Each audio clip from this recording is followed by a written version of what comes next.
छत्रपती संभाजीनगर येथील राष्ट्रीय बौद्ध महासभा जिल्हा युनिट यांच्या वतीनं जिल्हाधिकारी कार्यालय छत्रपती संभाजीनगर यांच्या मार्फत महामहिम राष्ट्रपती यांना आवेदन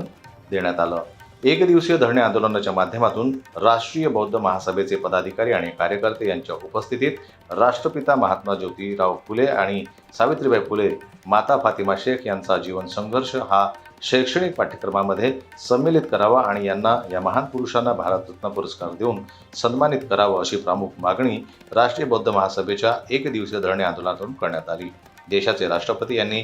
जिल्हाधिकाऱ्यांमार्फत आवेदन सोपवण्यात आलं। त्याचबरोबर महाबोधी महाविहार ऍक्ट हा संपवून तेथील विहार बौद्धांच्या ताब्यात देण्यात यावा, पर्सनल बुद्धिस्ट लॉ लागू करावा अशा प्रकारच्या प्रमुख मागण्या घेऊन राष्ट्रीय बौद्ध महासभेच्या वतीनं महामहिम राष्ट्रपती यांना निवेदन सादर करण्यात आलं।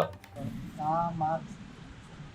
20 रोजी जिल्हाधिकारी कार्यालयासमोर राष्ट्रीय बौद्ध महासभा यहाँ के औरंगाबाद जिल्ह्याचे अध्यक्ष आणि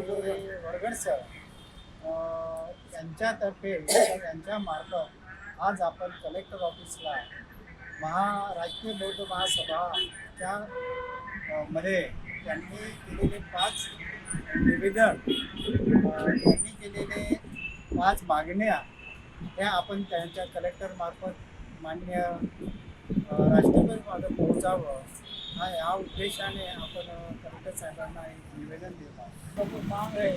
माता सावित्रीबाई फुले को भारत रत्न की उपाधि से सम्मानित करके एवं सार्वजनिक हित में राष्ट्रीय बौद्ध महासभा की 5 सूत्रों को मान्य करने हेतु ज्ञापन दिया है। राष्ट्रमाता सावित्रीबाई फुले को भारत रत्न से सम्मानित किया जाए, बौद्ध के लिए उत्तर धर्म संहिता पर्सनल लॉ बनाया जाए, पाली भाषा को संविधान की 8वीं अनुसूची में सम्मिलित किया जाए और 5वीं जो मांग है जो माता सावित्रीबाई फुले ने पुणे में जो 1848 में स्कूल चलाया, राष्ट्रपिता महात्मा ज्योतिराव फुले ने जो चलाया उसको शिक्षा का मार्ग और पहली शिक्षिका सावित्रीबाई फुले और उनके साथ में माता फातिमा शेख जी का जीवन संघर्ष को पाठ्यक्रम में शामिल किया जाए। यामध्ये डॉक्टर आनंद भालेराव, राष्ट्रीय महासचिव पेटकर सर, महाराष्ट्र प्रभाग राघोजी पुणगे, मराठवाडा अध्यक्ष यांच्या उपस्थितीत हे निवेदन देण्यात आलं।